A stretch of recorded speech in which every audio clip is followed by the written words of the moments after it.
ఇప్పుడు యూట్యూబ్లో మానిటైజేషన్ అవ్వాలి అని అంటే మనకి 4000 వాచ్ టైం రావాలి, అవును మేడం. సబ్స్క్రైబర్స్ 1000 అవును. సబ్స్క్రైబర్స్ రావాలి. అవును.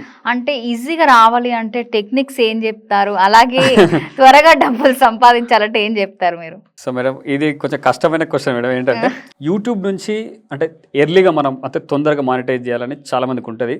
సో అది మానిటైజ్ అవ్వాలంటే ఎక్కువ మంది చూడాలి, ఎక్కువ మంది మనకు అట్లీస్ట్ 1000 సబ్స్క్రైబర్స్ రావాలి అంటే మన కంటెంట్ బాగుంటే ఆ రెండు మనకు మానిటైజేషన్ ఎలిజిబిలిటీకి మనం మీట్ అవుతాం. ఇట్స్ ఆల్ మన కంటెంటే. దాంతోపాటు నేను సజెస్ట్ చేసేది ఏంటంటే మీరు as many as live interactions ఎక్కువ వెళ్ళగలిగారంటే ఎక్కువ వాచ్ ఓవర్ వచ్చే ఛాన్స్ ఉంటుంది. ఎక్కువ పూజ చేస్తే కూడా లైవ్గా కనుక మీరు ఉన్నట్లయితే మీరు మొబైల్ నుండి కనుక లైవ్ వెళ్తే వాళ్ళ కామెంట్స్ చదువుతూ ఒక్కొక్క క్వశ్చన్కి ఆన్సర్ ఇచ్చుకుంటూ వెళ్ళినా టైం అయిపోతుంది. వాచ్ ఓవర్ అక్కడ వస్తుంటుంది అనమాట. లేదా ఒక సిరీస్ ప్లాన్ చేయొచ్చు, ఈ రోజు ఈ వీడియో చెప్తే ఈ రోజు వీడియో చెప్తాను. సో ఎడ్యుకేషన్ చేయొచ్చు, దాన్ని రికార్డింగ్ వీడియో కూడా చూసే ఛాన్స్ ఉంటుంది. సో నేనైతే లైవ్ ద్వారా ఎక్కువ మానిటైజ్ చేసుకున్నాను. నేను స్టార్టింగ్లో ఫ్రీ కోర్స్ అని పెట్టాను, అది లైవ్ చెప్పాను అంటే చాలా మంది వచ్చి నేర్చుకునే వాళ్ళు. సో అట్లా నాకు వాచ్ ఓవర్ పెరిగింది అనమాట. సబ్స్క్రైబర్స్ ఉండే అప్పటికి వాచ్ ఓవర్ అలా పెరిగింది. సో అటువంటి ఇట్స్ ఆల్ కంటెంట్ మేడం. ఎంత మంచి కంటెంట్ ఈస్ కింగ్ అంటారు కదా. అంటే ఎలాంటి కంటెంట్ అంటారు? అంటే మీకు తెలిసిన వరకు నాకు తెలిసిన కంటెంట్ అయితే మేడం, ఇప్పుడు కొన్ని కంటెంట్ ఉంటాయి మేడం, అంటే లైక్ ఎక్కువ మందికి రీచ్ అవుతాయి. అంటే like it can be health కానీ, పాలిటిక్స్ కావచ్చు, లేకపోతే ఎంటర్టైన్మెంట్, మూవీస్కి సంబంధించిన కాంటెంట్. దీనికి ఎక్కువ వ్యూస్ వస్తాయి. కాకపోతే వ్యూసే కాదు మనకి ఇక్కడ మనీ కదా ఇంపార్టెంట్. మానిటైజేషన్ కోసం మనం ట్రై చేస్తున్నది. బెటర్ నా సజెషన్ ఏంటంటే ఏదైనా ఒక పర్టికులర్ నీష్లో అంటే ఒక సెగ్మెంట్లో మీరు ఆడియన్స్ని కనుక బిల్డ్ చేసుకోగలిగినట్లయితే చేసుకుంటే మీకు లాంగ్ టర్మ్లో మీకు ఎక్కువ మనీ సంపాదించే ఛాన్స్ ఉంటుంది. లెట్స్ ఒక ఫస్ట్ టైం మామ్ ఉన్నారనుకోండి మేడం, ఎగ్జాంపుల్గా ఒక చెప్తున్నా. ఫస్ట్ మామ్ అనుకుందాం, అంటే ఫస్ట్ కిడ్తో వాళ్ళు మామ్ అయ్యే వాళ్ళకి ఎన్నో క్వశ్చన్స్ ఉంటాయి. ఏం తినిపించాలి, ఏం తినిపించకూడదు, ఇదంతా ఒక ఏ సీజన్కి వాళ్ళ కేర్ ఏం, స్కిన్ కేర్ ఎలా తీసుకోవాలి, హెయిర్ కేర్ ఎలా, వీటన్నిటి గురించి మీరు ఒక యూట్యూబ్ ఛానల్ స్టార్ట్ చేసి ఒకవేళ ఫస్ట్ మామ్ అయితే ఒకవేళ మీకు ఆల్రెడీ కొంతమంది ఎక్స్పీరియన్స్ ఉంటే దానికి కాంటెంట్ క్రియేట్ చేస్తూ మామ్స్నే వీళ్ళు ఒక కమ్యూనిటీగా బిల్డ్ చేయొచ్చు. తక్కువ సబ్స్క్రైబర్స్ ఉన్నా, తక్కువ వ్యూస్ ఉన్నా మీకు అందరు మామ్స్ కాబట్టి సెగ్మెంట్లో ఏదైనా ప్రోడక్ట్ వచ్చినప్పుడు పెయిడ్ ప్రమోషన్ ద్వారా మీరు ఎక్కువ మనీ డిమాండ్ చేయొచ్చు. ఎందుకంటే మీ ఆడియన్స్ అందరూ మామ్సే కదా మేడం. అలా చేసుకోగలిగితే ప్లస్ అనమాట. ఎన్నో ప్రోడక్ట్స్ రికమెండ్ చేయొచ్చు వాళ్ళకి కూడా కదా మేడం. సో ఇట్లా ఒక పర్టికులర్ నీష్లో ఇట్ కెన్ బి అది ఇలా అంటే ఫస్ట్ మామనే కాదు madam, anything madam. Even kids education పైన కావచ్చు, కిడ్స్ లెర్నింగ్ పైన కావచ్చు, లేకపోతే స్పోర్ట్స్ పైన కావచ్చు, ఎనీథింగ్. అది మీకు నాలెడ్జ్ ఉన్న ఏ నీష్లోనైనా సరే మీరు కనుక స్టార్ట్ చేయగలిగినట్లయితే లాంగ్ టర్మ్లో మనం ఎక్కువ మనీ సంపాదించుకునే ఛాన్స్ ఉంటుంది. అంతేగాని తొందర ఇప్పటికిప్పుడు వ్యూస్ వచ్చేసేయాలి, వాళ్ళు ఆ వీడియో పెట్టారు ఈ వీడియో పెట్టారు అని చూస్తే మీరు ఎక్కడికి వెళ్ళరు. సో ఓకే సార్, మీరు చెప్పినట్టు మంచి కంటెంట్ ఇవ్వాలి, అప్పుడు ఈజీగా ఎర్న్ చేయొచ్చు, త్వరగా వాచ్ టైం కూడా వస్తుంది అనే విధంగా అన్నారు. సో ఈ మధ్య కాలంలో ఏంటంటే చాలా మంది నెగటివ్ కి ఎక్కువ చూస్తున్నారు. అది వాళ్ళకి ఏంటంటే త్వరగా వ్యూస్, లాక్లో వ్యూస్, మిలియన్స్ కి వ్యూస్ కూడా చాలా మందికి వస్తున్నాయి. అంటే నెగటివ్ కి ఎక్కువగా ఇంపార్టెన్స్ ఇస్తున్నారు చాలా మంది, పాజిటివ్ ఇవ్వట్లేదు. ఎందుకంటారు మీకు తెలిసినంత వరకు?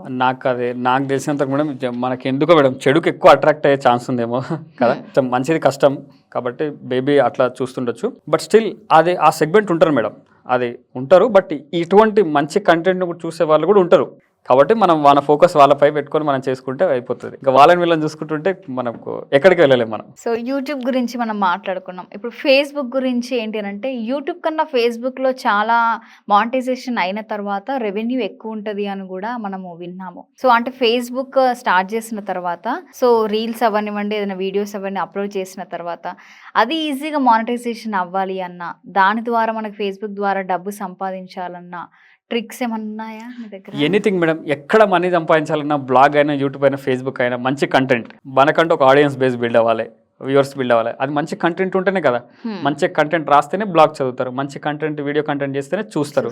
అప్పుడే కదా చూసే వాళ్ళు పెరుగుతారు, సబ్స్క్రైబర్స్ పెరుగుతారు. దెన్ యూ కెన్ మానిటైజ్ అనమాట, డబ్బులు సంపాదించాలి. ఫండమెంటల్గా ఇది మేడం. వ్యూవర్స్ లేకుండా మీరు డబ్బులు సంపాదించలేరు, రీడర్స్ లేకుండా మీరు డబ్బులు సంపాదించలేరు. వాళ్ళందరూ ఉండాలంటే మంచి కంటెంట్ చేయాలి. కంటెంట్ అది రిటర్న్ కంటెంట్ అయినా, వీడియో కంటెంట్ అయినా. సో ఇట్స్ ఆల్ కంటెంట్ బాగుంటే దెన్ వ్యూస్ వస్తాయి, దెన్ మీకు సబ్స్క్రైబర్స్ పెరుగుతారు, ఆడియన్స్ ఫాలోవర్స్ పెరుగుతారు, దెన్ కంపెనీస్ మీ దగ్గరకు వచ్చే ఛాన్స్ ఉంటుంది ప్రమోషన్స్కి కదా. దెన్ అంటే ఫేస్బుక్ అయినా సరే మీ కంటెంట్లో మీకు యాడ్స్ పెట్టి మీకు కొంత మనీ ఇచ్చే ఛాన్స్ ఉంటుంది. It's all content. So direct మనం మనీ ఆలోచిస్తాం, మనీ ఎట్లా వస్తుంది, వీటిని బట్టి వస్తుంది. కాబట్టి మనం ఫండమెంటల్స్ ఫోకస్ చేసుకోగలిగినట్లయితే మనకు మనీ కూడా అల్టిమేట్ కాదు, అది ఎండ్ ప్రోడక్ట్, అది వచ్చేస్తుంది కదా. అంతే. Okay sir. ఇప్పుడు మీకు ఫేస్బుక్ ఉందా? ఫేస్బుక్ ఉంది మేడం నాకు. సో అంటే ఇది మానిటైజేషన్ యూట్యూబ్ ఇంకా ఫేస్బుక్ మానిటైజేషన్ అయిందా మీకు రెండు? నేను ఫేస్బుక్ మానిటైజ్ చేసుకోలేదు మేడం. నేను సోషల్ మీడియా మార్కెటింగ్లో భాగంగా నేను ఎక్కువ యూట్యూబ్నే ఫోకస్ చేశాను. యూట్యూబ్లోనే ఎక్కువ అప్లోడ్ చేసుకున్నాను నేను. సో అందుకు యూట్యూబ్ నాకు మానిటైజ్ అయింది, కానీ ఫేస్బుక్ నేను పెట్టుకోలే ఎక్కువ. సో ఎక్కువ వీడియోస్ చూసే వాళ్ళు కూడా ఎక్కువ యూట్యూబ్లోనే ఉంటారు, వీడియో ప్లాట్ఫామ్ ఎక్కువ ఎఫ్బి ఇంపార్టెన్స్ ఇచ్చి అంటే రెవెన్యూ ఎక్కువ ఉంటుంది అని.